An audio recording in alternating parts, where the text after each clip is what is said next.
Hi guys, welcome to my channel, Practical Reefer. My name's Mark.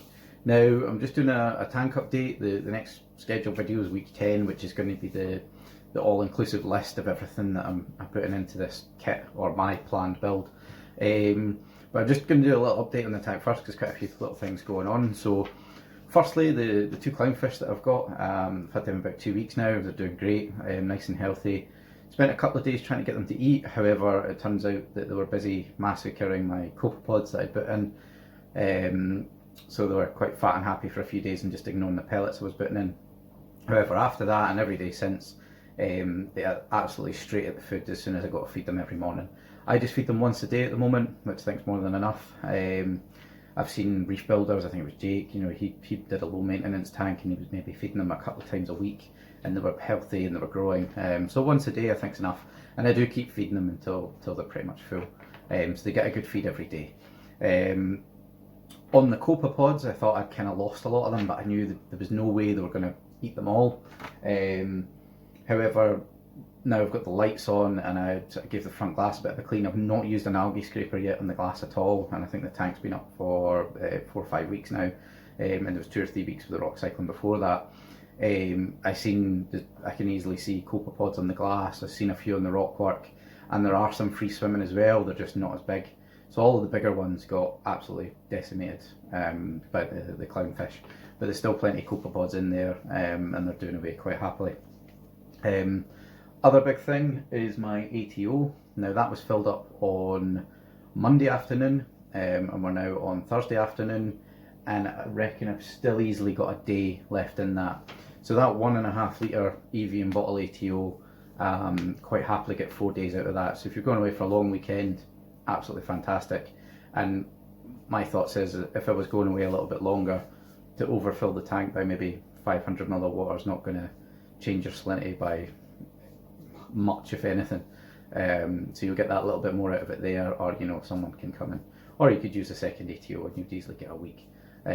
So that's an option, but the ATO is working great and does the job. Very happy. But yeah, bang on 3 days now, and you'll just see it there. It's on the second line. You'll probably see it in the video. But yeah, there's a good bit of water in there. I'm pretty sure there's a good day in there. I'll leave it until it empties, and on this occasion, normally I just fill it up when it's maybe half or 2/3 empty. But yeah, I just thought I'd give it a full run this time. So yeah, clowns, ATO, copepods, they're all doing well. Starting to see some brown hair algae, or green hair algae, on the main rockwork in the middle. Now the lights have only been on this week, so about 3 days now. Where the algae is actually starting to grow is on this arch here, this arm that kind of sticks out the overhang, and on the main rock in the middle. And my guess is that that's from, this is a south facing room, or the window's south facing, although it is about 8 feet or so away from the window. It is still just catching a little bit of the sunlight, but it's not all over all the rock. It's starting to grow in more places. So this weekend I'll be getting myself some cleanup crew. I'll probably get myself some trochus snails to make a start on the rock work.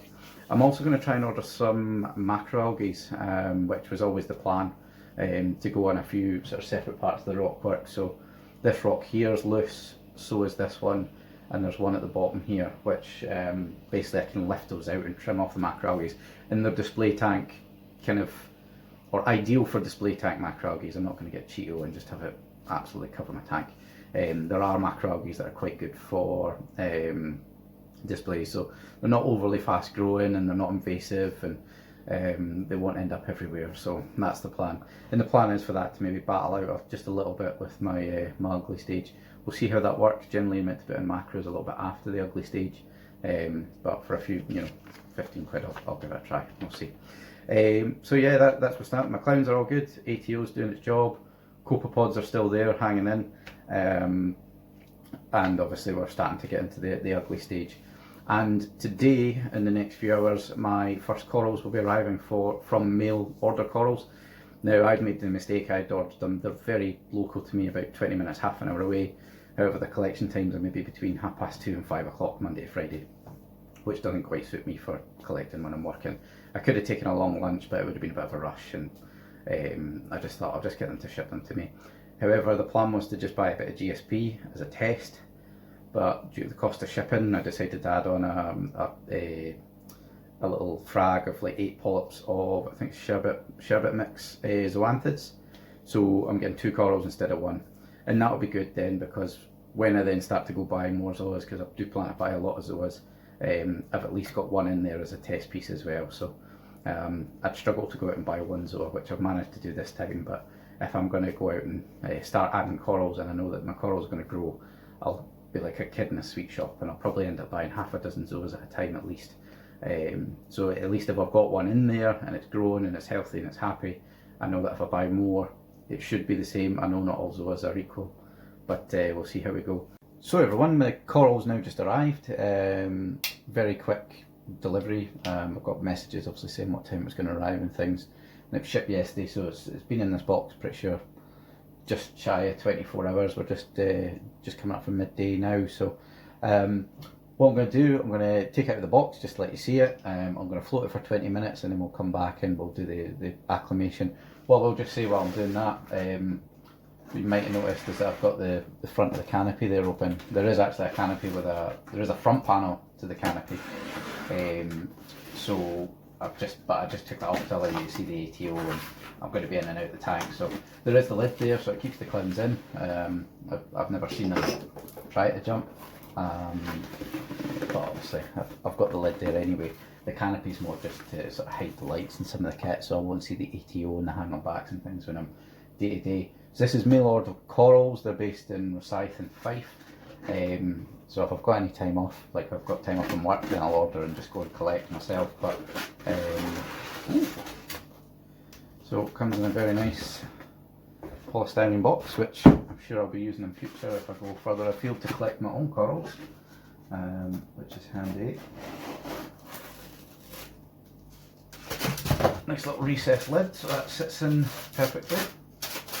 Get rid of the tape. And that's who I've ordered from there, mail order corals. Now, perfectly good, although it's a normal business, so they just open 2:30 till 5 o'clock. This appears to be a heat pack, which is still quite warm, and it's not cold at the moment anyway. It's we're into the summer. Some local newspapers, another heat pack. I don't know if they can be reused.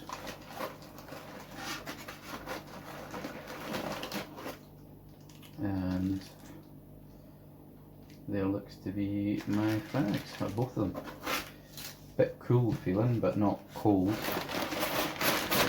nothing else in there. Yeah, so got myself a cool box, which is why shipping costs 15 quid. I'm sure these are pennies to get together over here, but actually, get that newspaper out, it's a bit damp.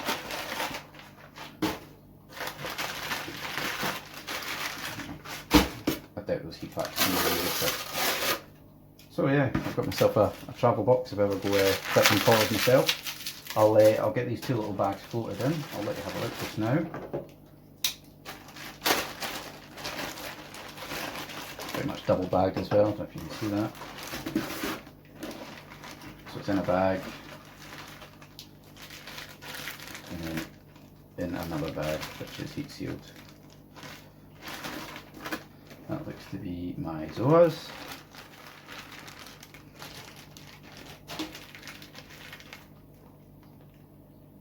I think that's my DSP. They both say number 4 on them, so I guess maybe that's their order numbers. Plugs are pretty clean on the bottom.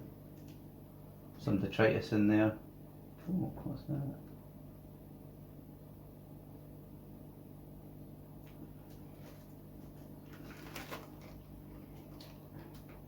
Oh, very cool. Now it looks as though there's a spaghetti worm in with one of those, which I'm really keen to add. But you're meant to dip your corals. I'm very much in a quandary there. I don't know if you'll be able to see it. Just under the letter 4, or number 4. I'll need to get a zoom in on this, I'll get the camera out. Oh, I think it's a cool little bit of life that's come with it. And I'll inspect it thoroughly. Might not dip these, might take a chance. I'll show you it just now and we'll have a look. So guys, there's one of the spaghetti worms that I've seen, and they're a cool little bit of life that you'll get in your reef tank, and pretty sure they're harmless. So I'm going to have a quick Google and make a decision. I might be able to get them out with a turkey baster or something. There is another one. I'm going to have to move the camera for me to actually find it with my own eyes. Okay, so it's just above, you can see it there, just above the head of the GSP. So there's a couple of cool little, and I definitely want these in my tank. It's something I've seen online, and it's kind of one of those things that you miss with not having live rock, in that you're not going to see any of that one. Almost seems like it's steamed up a bit. Yeah, I'm going to have to take the risk. I'm going to have to inspect. Oh, he's having a little freak out. He's down. I'm going to have to inspect these plugs really, really thoroughly. Potentially, if I can scoop out the spaghetti worms with the turkey baster or a syringe, or maybe got a chunky syringe. Go have a look at it. We're still floating these. I'll need to have a quick Google. Frag plugs look pretty decent. Pretty sure there's more than 8 heads on this Zoa. You can't see very well there, but there's some growing on it. So, but we'll come back and I'll make myself a decision. Now these have been temperature acclimated in the bags. I'm actually, now to be fair, these Zoas, I've been acclimating them for over an hour. They've actually opened up in the bag. It's quite hard to see there, it's quite hard to focus. Now I will say about as well, mail order corals, these 2 bags were in a bag, and both these bags are actually double bagged, I've realised. So they do go quite a way to make sure they're not going to split. And the number 4 was basically, it must have been an order number, because the polystyrene box had a number 4 in it, and these were the corals that were doing box 4, so it's just part of their shipping process. The GSP hasn't opened yet because I keep flipping it about, because I've been looking at the spaghetti worm, which I'm going to try and save. We'll see how that goes, but I'm going to start acclimating the corals now. These will probably close up now that I take them out, but pretty happy that they're healthy and they're opening straight up, so it'll be good when I get them in the tank. So guys, I'm going to start acclimating these to the water parameters now, now that they're temperature acclimated. The ATO's flipped upside down, sitting on one of the hang-on back filters. As you can see, still a good chunk of water in there, so I'll get at least another day out of it. I'm going to start with the jug, probably just hanging on the edge of the bucket that I've got here just out of sight, just so there's a bit of depth of water to start with, and then I can dump it all into the bottom of the bucket, so there's not it's not sitting out in the air when I start with it. So I'll get these bags cut open, I'll get them tipped into the jug, and then I'll get my piece airline tubing, same as I used for acclimatising the fish, and I'll start doing a drip feed into that. Now, mail order coral says about 90 minutes for acclimatising, so very slow drip. I'm kind of in 2 minds, where some people almost just, dip them and pop them straight in, especially with hardier soft corals, but I will acclimatise them. Maybe not for the full 90 minutes, we'll see how we go, but I'll give them a good half an hour, probably an hour, and we'll do that. But I'll start doing that just now, and once I've got this set up, I'll show you dripping in. So guys, I've caught the 3 of the spaghetti worms out of the GSP frag that it arrived in, so I'll decide on keeping them. But for now, I'm just going to get on with acclimatising this coral as normal. So as I did before with the fish, if you put the airline down deep enough, it's not going to come flying out, and there's not a big difference in height. If you were doing this way down on the floor, I'd be worried that maybe the weight of the tubing would bring you down, but I'm going to try it a bit better this time, and just a very gentle, just enough.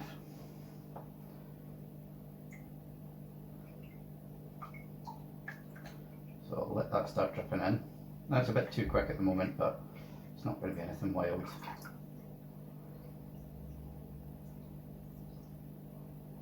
And there are some people that just chuck the corals straight in.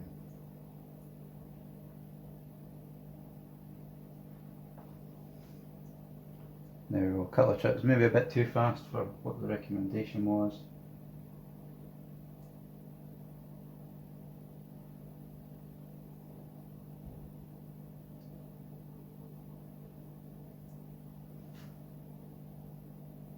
There we go.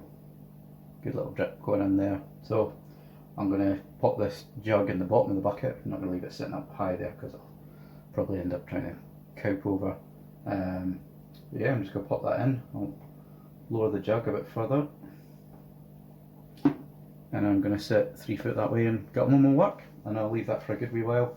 Keep an eye on it. I'm just over there, so this thing, I'm not going to be walking away from this, so again, you might want to use clips and things, but me personally, I'm going to be like 2 feet away doing my work, so we'll let that crack on, and I'll come back in an hour. So guys, that's been well over an hour now. The corals are acclimatised to the tank water parameters that I've got there. So what I did do, I let the jug fill up a couple of times and then emptied that out near enough to the bottom, just enough to cover the corals. And then towards the end, I started to fill up a glass with just tank water. And obviously by that time the corals have been acclimatised. Once I got enough in that glass, I put the corals from the jug into there after giving them a bit of a swish round, so I wasn't bringing any of the detritus over. And then popped them into the glass and then just let the glass fill with just only tank water. So what's about to go into the tank, the corals are now fully acclimatised and they'll go in. I'll give them a dip as well. I'm going to do a separate video on that because this will get quite long as it is. But they'll get dipped and I'll put them in the tank and I'll let you see them in the tank. So guys, that's the corals in the bottom left hand corner there that you can see. As you can tell, it shows quite well on the phone camera that I'm using. I've got the 2 lights above the tank quite high up to give that spread. So what I did do is pop the corals way down in the sand bed off to the side. So the zoa's there, it's only been maybe 5 minutes. So they're starting to open up already. GSP hasn't really opened at all, but that can take anywhere from a day to a few days, so not expecting that to open particularly quickly. What I did do as well, at my own risk, I did add the couple of spaghetti worms that I caught. I kind of not acclimatised them, but caught them with a syringe, emptied the syringe of nearly all of the water but like 0.1 of a mil, refilled it, did it again, refilled it, did it again. So I was basically getting rid of all the water that the spaghetti worms were in, but I was quite happy to have them in my tank. I think they are a good little bit of clean-up crew and they just kind of eat detritus and things, so maybe a little bit of risk in that, but I'm going for it. But that's my corals in there. So that's the sherbet mix zoas, a bit yellow in the middle. We'll see them in the next week or two in a better light, and once they've fully opened, but probably closer to 15 or 16 polyps. So it only said 8+ on the order from mail order corals, so good for them, or a great value from them. But that's great. So that's me adding my first corals. Everything's going well. Really happy with what I got, and hopefully they start opening up and starting to grow a little bit, and then I'll start getting more corals in the future. But hope you enjoyed the video, guys. It was a bit of a longer one today, but give me a little comment below and see what you think. Any ideas that I can do it better or easier. Give me a little like and subscribe, and I'll catch you all in a few days, and I'll do basically the pricing for this whole tank that I've put together. But hope you enjoyed, guys. Catch you all later.